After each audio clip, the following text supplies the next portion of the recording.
It's Tuesday, March 28th. It's 8 o'clock, and I've been moving for about half an hour. Kind of cold today, chilly. I mean, not anything like those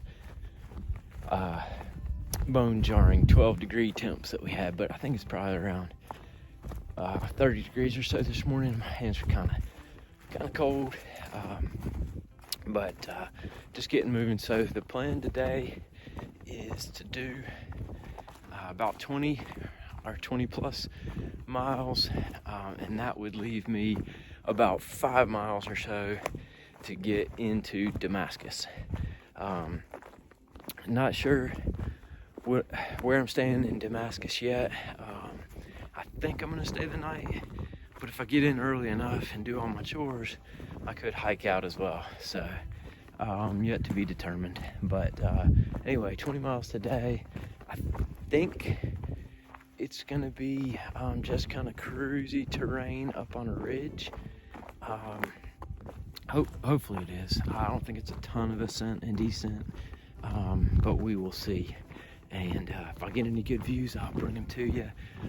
Looks like the sun is trying to peek out, so hopefully that'll come out and start warming me up here soon. But I'm gonna put this away and get some miles. I've seen this grave and memorial in videos before, but I'll read it to you. It says, Uncle Nick Grindstaff, born December 26, 1851, died July 22nd, 1923. And the inscription is, lived alone, suffered alone, and died alone. I'm not real sure the story on this. I think other people have maybe talked about it before, so I don't know. I'll see if I can't find out a little bit more information and hopefully give you some. But yeah, kind of sad inscription, but it's definitely a nice headstone and a decent view.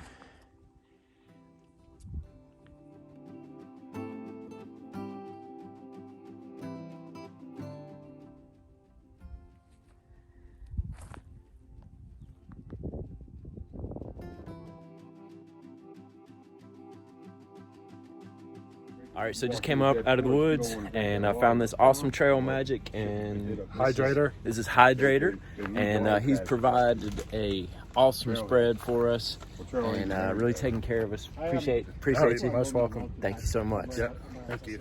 It was awesome. Oh, he'd be like, so, The trail magic. Gotta love it.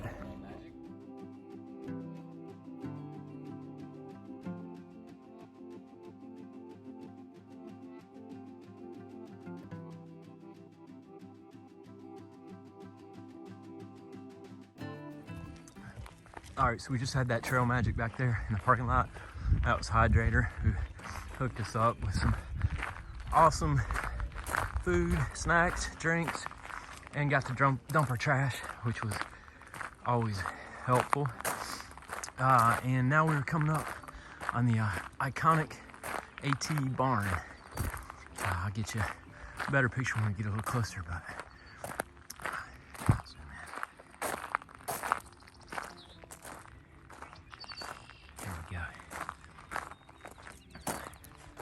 hiking in front of me, we got Big Tuna, Halfway, and Kamikaze.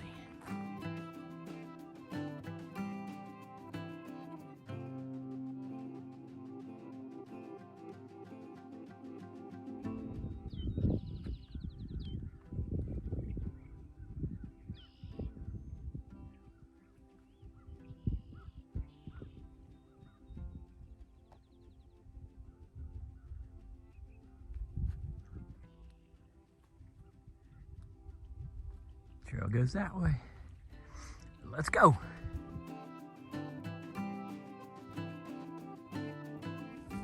That is a janky shelter, but there is one a mile and a half down the trail that I think is much newer and much nicer.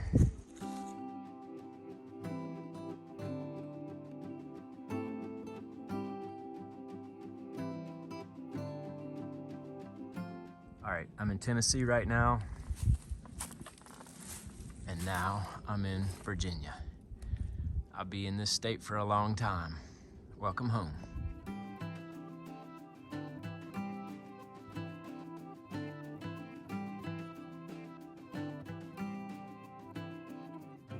All right, so here's the recap for that day. So the plan was to hike onto the shelter and just kind of reevaluate what we wanted to do. So we got to that shelter and we said, all right, well, we want to do a few more miles. We're going to push past it and we're going to stealth camp.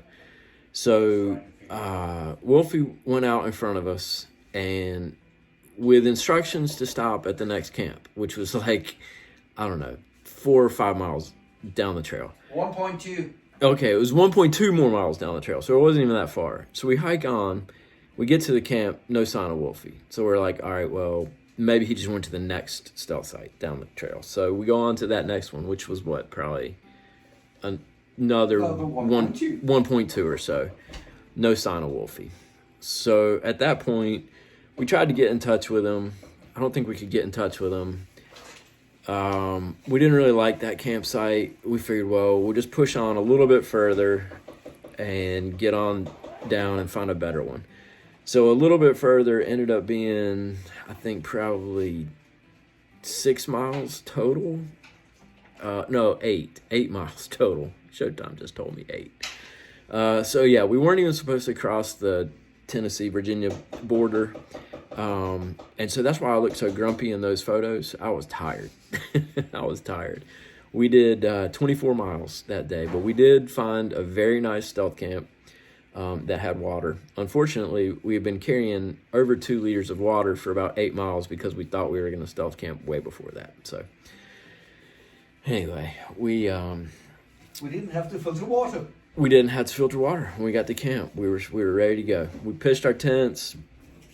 We actually saw a beautiful sunset, and we were only 2 miles from Damascus, so it was all good. And had a great night's sleep. As soon as we hit our tents, got a little pitter-patter of rain to put us to sleep, and had a good sleep. And yeah, that was that day. It was a good one. So that's the recap. I appreciate you watching. I'm gonna try and do better with these recaps. But I know I've missed a couple more, so you're going to see some of these. So anyway, appreciate you following along. Thanks for all the support.